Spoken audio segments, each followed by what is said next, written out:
Hello, class. My name is Neil. This is a flight scenario presentation in Module 7. Flight scenario is VFR cross country for an instrument rated commercial pilot with 1,500 hours to meet family for vacation. The flight scenario discusses VFR cross country flight from Charleston, West Virginia, Charlie Romeo Whiskey, to Cape May, New Jersey, which is Whiskey Whiskey Delta. We are renting a Diamond DA40 with a G1000 from the flight school where we've done some of our training.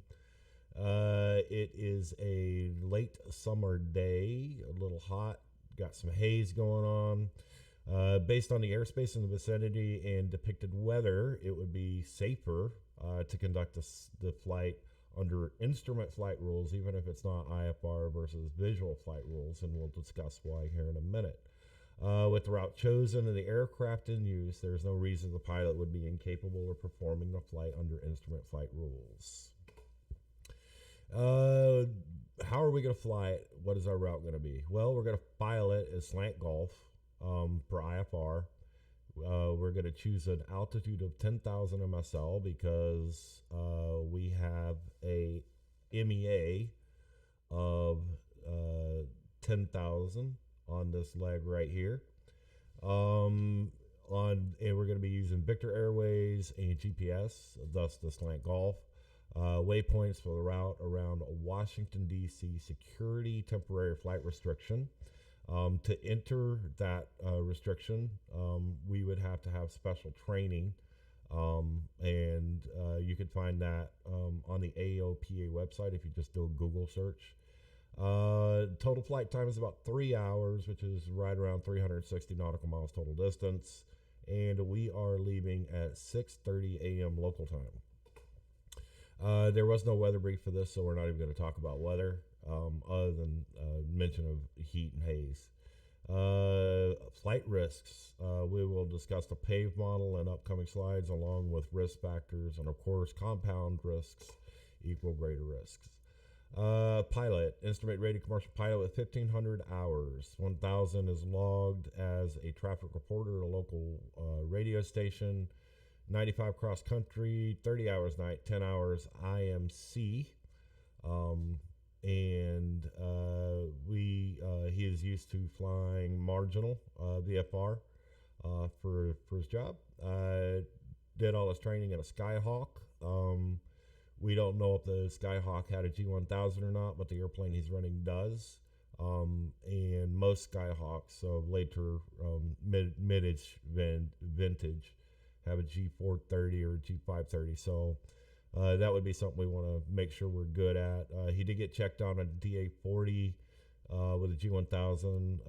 Got about 8 hours into it sometime last year. So obviously want to kind of bring up familiarity if he's not already with G1000 and how a Diamond's going to fly different. I would probably check it out a day before, go up in the pattern for an hour with somebody who's good in the airplane.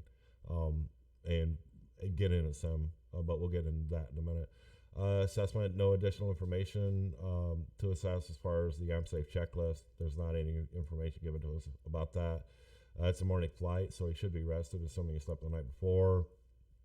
Very little or no current experience in a DA40, so again, we would want to take somebody up with us like a day or two before and fly the pattern a little bit, maybe go do some slow flight, check it out.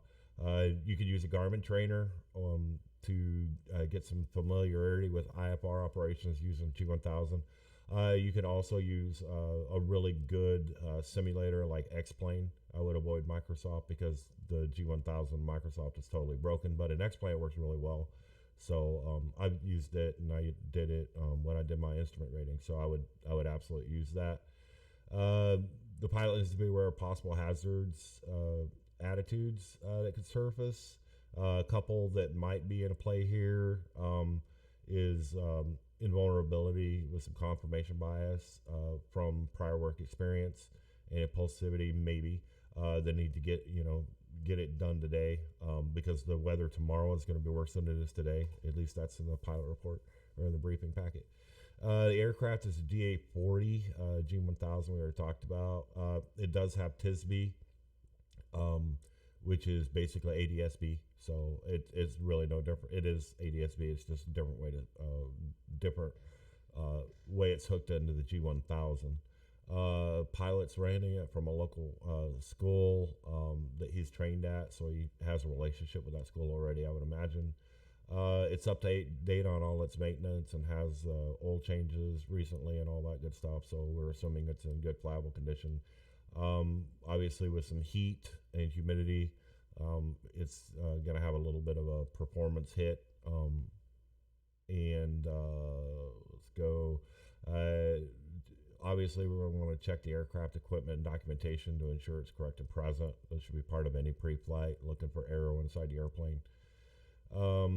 Extra precautions as far as high temperature.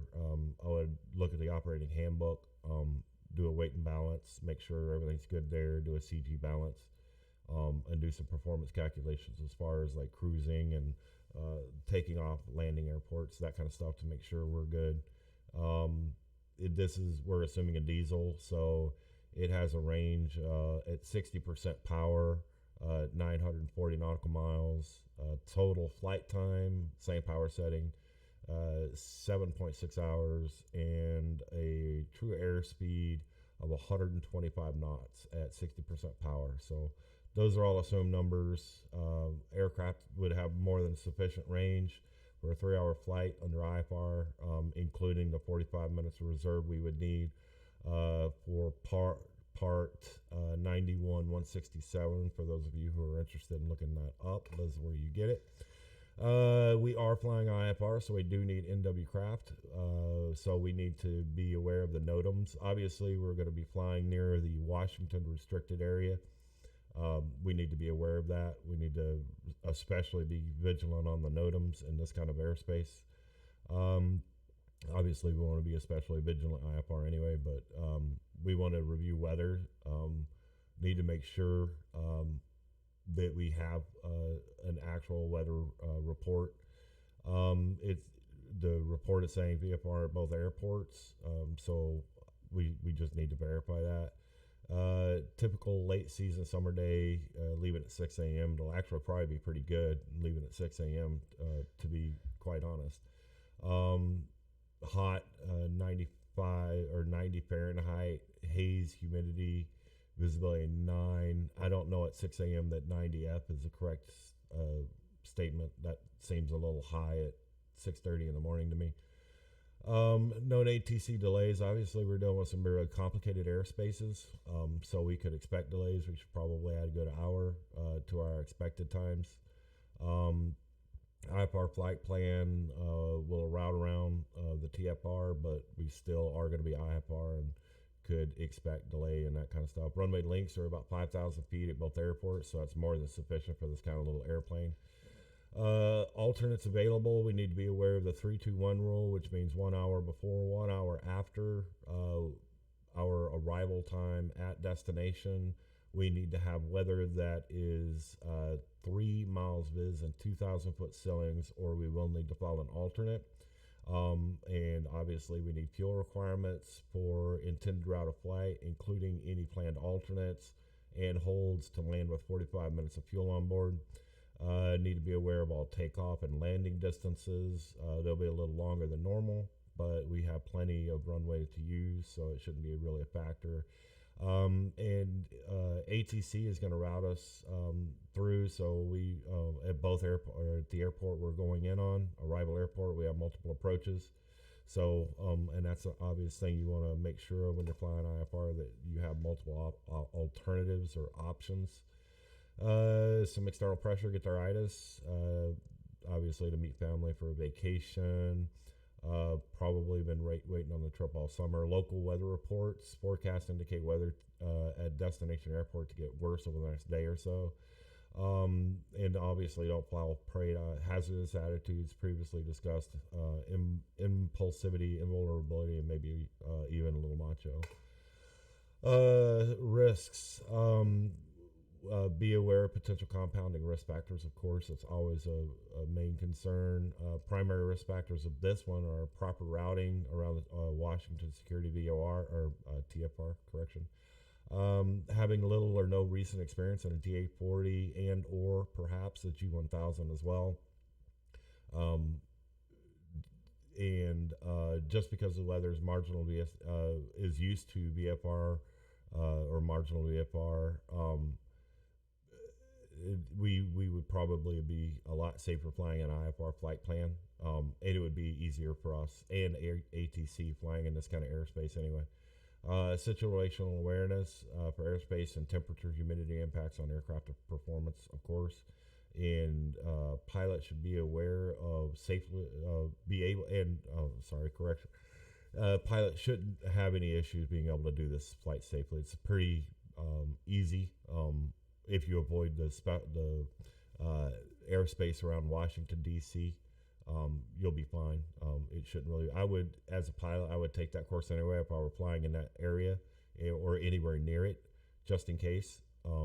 You don't have to take the course if you're IFR, but I would anyway. So that would be my game plan as far as that airspace goes.